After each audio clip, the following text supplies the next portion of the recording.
Willkommen zum Retro Newsflash. Kurz und knackig. News aus der Szene vom C64 und Amiga. Für euch zusammengefasst jeden Samstag hier zum Reinschauen. Be there or be square. Ja, das erste Spiel für heute, Xeno Rogue. Xeno Rogue ist ein Spiel von Anina Games. Die haben also vor kurzem das Spiel auf den Commodore 64 herausgebracht. Das Spiel war Bestandteil der 7DRL Challenge. Dabei handelt es sich um ein im Jahr 2005 durch die Roguelike Community ins Leben gerufenes jährliches Event, bei der Entwickler herausgefordert werden, ein Roguelike in 7 Tagen zu entwickeln. So kann man das Leid mit anderen teilen, wenn man weiß, dass man nicht der Einzige ist, der es eilig hat, Spielfehler in der 167. Stunde zu beheben. Das jährliche Ereignis findet in einer Woche Anfang März statt. Bei der 7DRL Challenge geht es nicht darum, ein schneller Coder zu sein, sondern zu beweisen, dass man ein fertiges, spielbares Roguelike in die Welt entlassen kann. Es gibt keinen Gewinner der Challenge, sondern alle, die fertig werden, werden für ihre Arbeit geehrt. Das Hauptkriterium ist Vollständigkeit. Das Ziel ist es, ein fertiges und einigermaßen ausgefeiltes Spiel zu entwickeln, nicht den Prototyp eines Spiels. In Xeno Rogue sind wir Xeno, ein Außerirdischer, der auf dem Planeten De La Bertainta geschickt wurde, um eine wichtige Mission zu erfüllen. Er soll die heiligen Reliquien wiederfinden, die von einer Gruppe intergalaktischer Raubtiere gestohlen wurden. Um die Aufgabe zu erfüllen, müssen wir 20 Reliquien finden, die jeweils in einer der 20 Ebenen des Planeten versteckt sind. Aber das wird nicht einfach. Die Batestarin, tödliche Krieger, die mit der Bewahrung der Reliquien beauftragt sind, werden von nichts zurückschrecken, um uns am Erfolg zu hindern. Ja, wirst du überleben und deine Mission erfüllen. Ihr solltet hier mal reinschauen, wenn euch diese Art von Spielen gefällt, auch um zu sehen, was man also in 7 Tagen hervorbringen kann. Ich wünsche euch auf jeden Fall viel Spaß beim Erkunden.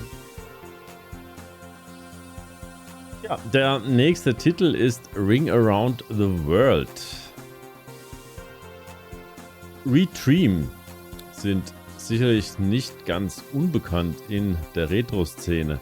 Sie haben mittlerweile eine ganze Anzahl von Spielen entwickelt und veröffentlicht, wie zum Beispiel Skillcrit, Quad Init Exit Ilo und Artpads, beziehungsweise sind auch noch weitere in Entwicklung. Ein Spiel, das es jetzt schon etwas länger gibt, ist ein Titel für den Commodore Amiga namens Ring Around the World. Es wurde im Jahr 2023 von Saimo in Amos geschrieben und hat kürzlich ein Update auf Version 1.7 enthalten. Dabei wurde die ausführbare Datei mit einer stark verbesserten und erweiterten Version von Apeo neu verarbeitet. Es gibt einige Fixes im Bereich Audio und Gameplay. Es handelt sich dabei um ein Top-Down-Adventure, das einen Amiga mit einem Minimum von 1 MB Chip-RAM und Kickstart 1.3 erfordert. Empfohlen werden aber 1,5 MB Speicherplatz sowie eine Tastatur. Die Webseite beschreibt dieses neue Spiel von Retream wie folgt: Ein fantastisches Abenteuer im Unbekannten. Ring Around the World ist ein eher kurzes Open World Top-Down Point-and-Click-Adventure, in dem der Protagonist an der Küste einer unbekannten Welt mit nur 2 Erinnerungen aufwacht. Eine davon ist das Ertrinken in einem stürmischen Meer. Die andere ist, ja, aber das sollt ihr selbst herausfinden. Wenn das nach einem Spiel klingt, das eure Aufmerksamkeit geweckt hat, dann holt euch doch einfach die neueste Version auf der itch.io-Seite. Es erwartet euch ein interessantes Spiel, mal etwas anderes für den Amiga. Ich wünsche euch auf jeden Fall viel Spaß. Ja, unser letzter Titel für heute, Phantasy Star 2. Dieses Projekt ist eine Hommage an den Amiga und an das legendäre RPG für das Sega Mega Drive. Ziel ist es, mein Lieblings-RPG aller Zeiten zurückzubringen, um es auf dem Amiga zu spielen. Pixelgrafik und Animation, die Ästhetik des Spiels bleibt dem Original treu. In einigen Aspekten könnte es ein wenig langsam sein, aber ich werde daran arbeiten, es so gut wie möglich zu verbessern. Klassisches Gameplay. Alle Elemente, die Phantasy Star 2 zu einer echten Ikone unter den RPGs gemacht haben, sind enthalten geblieben. Die Dark Force ist auch auf dem Amiga zu haben.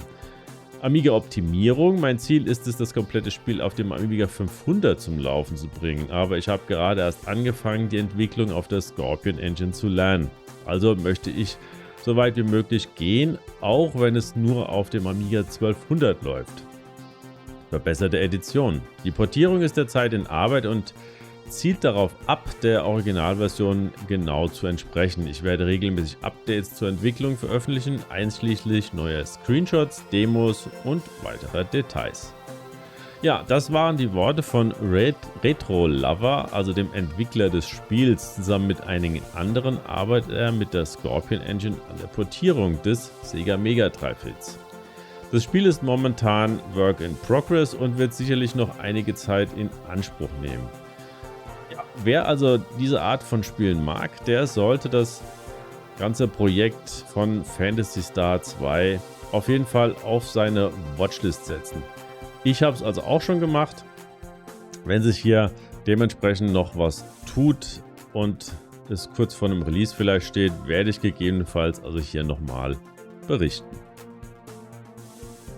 Ja, das war es dann auch schon wieder für den Retro Newsflash für diese Folge. Ich hoffe, ich konnte euch wieder mit einigen interessanten Updates versorgen und hoffe, wir sehen uns also im nächsten Retro Newsflash wieder. Wer Lust und Laune hat, darf natürlich auch gerne den Kanal abonnieren. Ansonsten bis zum nächsten Mal. Macht's gut. Ciao.